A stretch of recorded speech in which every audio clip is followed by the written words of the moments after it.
आप सबको प्रभु यीशु मसीह के नाम में जय मसीह की एंड प्रेज द लॉर्ड। आइए आज का वचन में हम फिर से कुछ वचनों को सुनते हैं। कंगाल पर इस कारण अंधेर ना करना कि वह कंगाल है, और न दीन जन को कचहरी में पीसना, क्योंकि यहोवा उनका मुकद्दमा लड़ेगा, और जो लोग उनका धन हर लेते हैं उनका प्राण भी वह हर लेगा। क्रोधी मनुष्य का मित्र ना होना और झट क्रोध करने वाले के संग ना चलना, कहीं ऐसा ना हो कि तू उसकी चाल सीखे और तेरा प्राण फंदे में फंस जाए। जो लोग हाथ पर हाथ मारते और ऋणियों के उत्तरदायी होते हैं, उनमें तू ना होना। यदि भर देने के लिए तेरे पास कुछ ना हो तो वह तेरे पैर को क्यों खींचे। जो सीमा तेरे पुरखाओं ने बांधी हो, उस पुरानी सीमा को ना बढ़ाना। यदि तू ऐसा पुरुष देखे जो काम काज में निपुण हो, तो वह राजाओं के सम्मुख खड़ा होगा। जब तू किसी हकीम के संग भोजन करने को बैठे, तब इस बात को मन लगाकर सोचना कि मेरे सामने कौन है। और यदि तू अधिक खाने वाला हो तो थोड़ा थोड़ा कम खाकर भूखा उठ जाना।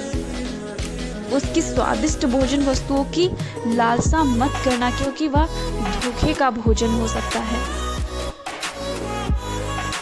जो ढांस से देखता है उसकी रोटी ना खाना, और ना उसकी स्वादिष्ट भोजन वस्तुओं की लालसा करना, क्योंकि जैसा वह अपने मन में विचार करता है वैसा ही वह आप है।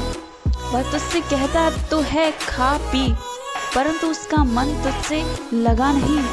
जो कौर तूने खाया हो उसे उगलना पड़ेगा, और तू अपनी मीठी बातों का फल खोएगा।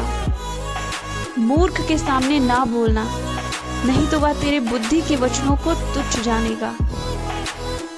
पुरानी सीमाओं को ना बढ़ाना और न अनाथों के खेत में घुसना, क्योंकि उनका छुड़ाने वाला सामर्थी, उनका मुकद्दमा तेरे संग वही परमेश्वर लड़ेगा। अपना हृदय शिक्षा की ओर और अपने कान ज्ञान की बातों की ओर लगाना।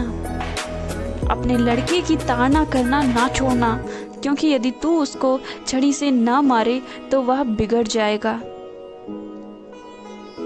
तू उसको छड़ी से मारकर उसका प्राण अधोलोक से बचाएगा। तू पापियों के विषय में मन में ढहा ना करना। दिन भर यहोवा का भय मानना, क्योंकि अंत में फल होगा और तेरी आशा ना टूटेगी। हे मेरे पुत्र, तू सुनकर बुद्धिमान हो और अपना मन सुमार्ग में सीधा चला, क्योंकि पियक्कड़ और पेटू अपना भाग खोते हैं और पीने वाले को चिथड़े पहनने पड़ते हैं। अपने जन्माने वाले पिता की सुनना, और जब तेरी माता बूढ़ी हो जाए तब भी उसे तुच्छ ना जानना। सच्चाई को मोल लेना, बेचना नहीं, और बुद्धि और शिक्षा और समझ को भी मोल लेना। धर्मी का पिता बहुत मगन होता है, और बुद्धिमान का जन्माने वाला उसके कारण आनंदित होता है। तेरे कारण तेरे माता पिता आनंदित और तेरी जननी मगन हो। हे मेरे पुत्र, अपना मन मेरी ओर लगा और तेरी दृष्टि मेरे चाल चलन पर लगी रहे।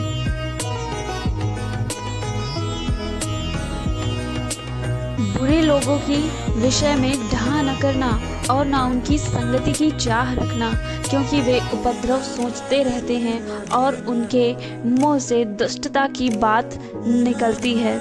घर बुद्धि से बनता है और समझ के द्वारा स्थिर होता है। ज्ञान के द्वारा कोठरियाँ सब प्रकार की बहुमूल्य और मनोहर वस्तुओं से भर जाता है।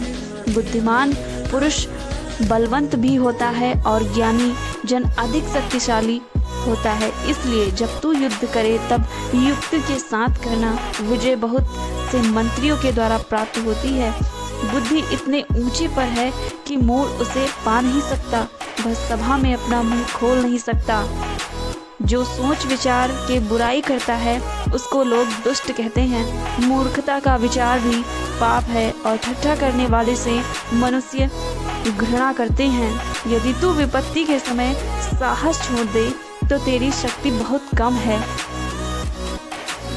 हे दुष्ट, तू धर्मी के निवास को नष्ट करने के लिए घात में ना बैठ और उसके विश्राम स्थान को मत उजाड़, क्योंकि धर्मी चाहे 7 बार गिरे तो भी उठ खड़ा होता है, परंतु दुष्ट लोग विपत्ति में गिरकर पड़े ही रहते हैं। तो ये था आज का वचन।